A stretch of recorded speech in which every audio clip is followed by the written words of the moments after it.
मग तुम्ही तेव्हा नाही सांगायचं मॅडम तुम्ही काम करू नका का तुम्ही सांगतात का फिरवतात फॉर्म भरून घेतात येते फॉर्म घ्या राख्या जमा करा मुख्यमंत्र्यांच्या राख्या जमा करण्यासाठी आधार राख्या जमा केलं मी हे पद्धत योग्य नाहीये मला येता मला पाहिजे मी किती वर्ष शांत बसणार 18 वर्ष झाले मला काम करून त्यांना भेटायला आडवा लागले का मैं फोन करता भाई अरे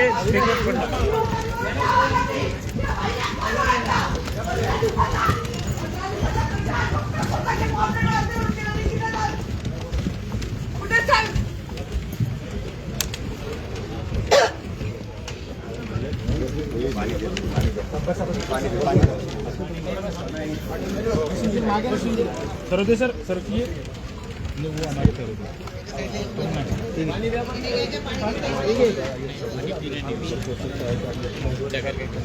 अरे सरोदे तब्येत खराब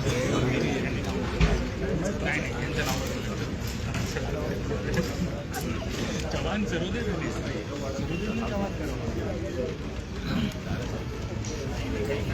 सरोदे सर त्यांना पहिले विजून प्ले व्यवस्थित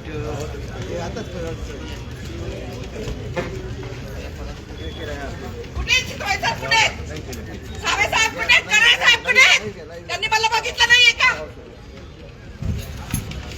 मी आता इथून जाणार नाहीये मी आता उपोषणामध्ये ते आंदोलन करणार आहे मी इथून आता उठणारच नाहीये काय तुमचं नाव काय ते मी दिव्या उल्हास मराठे छत्रपती संभाजीनगर गेल्या 18 वर्षापासून मी भारतीय जनता पार्टीत काम करते काय नाराजगी काय तुमची नाराजगी अशी मी प्रभाग क्रमांक 20 मधून मी तिकीट मागितलं ओपन महिला मधून तर त्यांनी एका छोट्याशा कार्यकर्ता तो कधीतरी येतो छोट्याशा कार्यकर्त्याच्या बायकोला तिकीट दिलं हे योग्य आहे का म्हणजे तुमचं वरून नाव नाही आलं म्हणजे काय वरती पक्षाला माहिती का याची बायको कोणती म्हणजे तिने सर्वे मध्ये नाव आलं सर्वे मध्ये तर नाव माझं पण आलं कुठला प्रभाग 20 क्रमांक सर्वे मध्ये तर माझंही नाव आलं आणि 15 दिवसाचा प्रचार करणारी म्हणजे प्रचार म्हणजे पक्षाने केला स्वतःचे नावाचे पॉम्पलेट त्या बाईने वाटले काय तुमचं म्हणणं आहे मी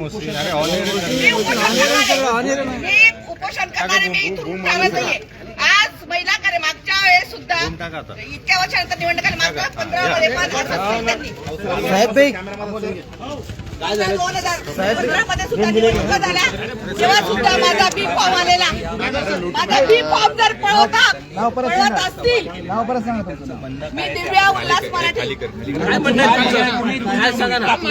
माझं तिकीट कापलंय म्हणजे मला एक करायचंय कार्यकर्त्या ज्या आहेत त्या नुकत्याच आलेल्या नाहीयेत एक तर तुम्ही चुकी ही करतात बाहेरच्या पक्षातले लोक घेतायत त्याच्यानंतर ही जी महिला आहे एकदम छोट्या कार्यकर्त्याच्या महिला तुम्ही तिकीट दिलंय का तुम्ही अन्याय करतात माझ्यावर 18 केसेस आहेत अजून केसेस आहेत अजून 3 केसेस अजून बाकी आहेत मग सावे साहेब कराड साहेब यांना माझा प्रश्न आहे तुम्ही जर 18 वर्ष झालेल्या कार्यकर्त्याला डावलत असाल तर ही योग्य पद्धत नाहीये तुमची वागण्याची वरुण चितोळे सरांना मी आता फोन केला तर त्याही म्हणतात ते सर म्हणतात चितोळे सर म्हणतात की ताई तुमचं वरून नाव आलेलं नाही नावा कोणी दिले इथून नावा कोणी दिले ती छोटी कार्यकर्ता पण नाही ती सदस्य पण नसेल मला सांगा तुम्ही कुठला प्रभाग आहे मी इथे उपोषणला बसणार आहे मला न्याय पाहिजे मला एकदा तिकीट पाहिजे नाही तर मी इथे आमरण उपोषण करणार आहे अशी का कुठल्या प्रभागातून आहेत तुम्ही मी 20 क्रमांक प्रभाग क्रमांक 20 अनेक महिला नाही महिला तर भरपूर आहेत ना बीजेपीच्या आता एक जमा होतील आता माझ्या माहित पडलं फॉर्म दिलाच नाही ना दिला गेला माहिती झालं म्हणून मी आली इथे दिले त्यांनी बोलून दिले चोरून दिले फॉर्म कधी देण्यात आले नेमके एक छोट्या कार्यकर्त्याच्या बायकोला दिले छोटा कार्यकर्ता म्हणते मी मी समजले असते जर आमदार खासदार नगराध्यक्षाच्या बायकोला दिलं तर मी अजिबात बोलली नसती, पण एका छोट्या कार्यकर्त्याच्या अंजीबाई कधी पक्षात आलेली पण नाहीये म्हणजे. आणि तशा बाईला जर तुम्ही तिकीट देत असाल, ही भाजपचं म्हणजे काय बघतं, भाजप काय बघतं, मला याचा न्याय पाहिजे. भाजप पक्ष मोठा झाला म्हणून काय, आता हे जुने कार्यकर्ते लढले 18 केसेस आमच्यावर म्हणून पक्ष मोठा झालेला आहे. आम्ही पक्षात काही नसताना तिथे आम्ही हजर होतो.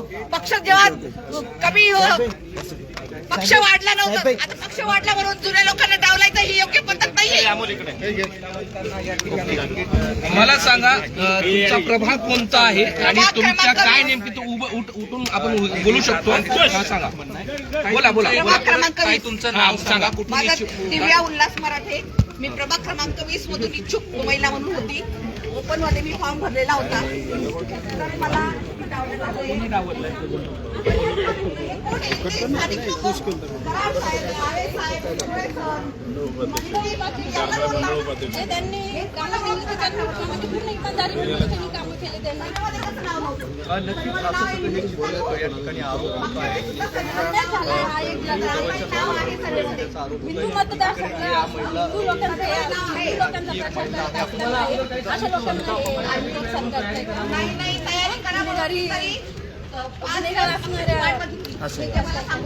पण मी बोलली विचारली हो ताई फिरा म्हणून मी गेली. त्यांना पण माहितीये मी परमिशन घेऊन फिरायला निघाली. मागच्या पूर्ण यांनी वाड्यातल्या स्थानिक लोकांचं यांनी सर्वे केलेले का? मी त्यांची यांनी मी आम्हाला उपोषण करणार, मी इथून हलणार नाही. 18 वर्ष 18 केसेस माझ्या 18 वर्ष झाली. मला मागच्या वेळेस पण डावलण्यात आलं होतं. मला मागच्या 2014 मध्ये पण माझा बी फॉर्म आला. मला फोन आला की तुम्ही तुमचा बी फॉर्म तयार आहे. मी माझा आणि दावे साहेबांच्या बंगल्याचं घर अंतर फक्त 5 मिनिटाचं आहे, तेव्हा सुद्धा माझा फॉर्म पळवला गेला. त्यांना हे साक्षीदार आहे. बरं, तुम्ही प्रचार केला आणि तुम्हाला ऐन वेळ प्रचार केला माझ्या सभेमध्ये नाव बघा, तुम्ही बघू शकता. प्रचार केला आणि 18 वर्षापासून जर जी महिला काम करते तर तिचं काय बघायला पाहिजे.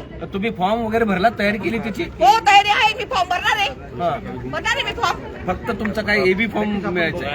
एबी फॉर्म दिला ना, छोट्याशा कार्यकर्त्याच्या बायकोला दिला एबी फॉर्म. हे खूप चुकीचं केलं त्यांनी. पण तिथं त्या छोट्याशा म्हणजे त्या निवडून येतील अशा कोण नाही. त्यांना नाव लिहायला सांगितलं. त्यांनी 2 वेळा विचार करून नाव लिहिलं. अशा महिलेला तुम्ही तिकीट देतात? अरे कशात कुठे चाललं भाजप? कुठे गेला भाजप? कुठे गेला? आज सुशिक्षित महिला आहे मी, MA BEd झालेली आहे.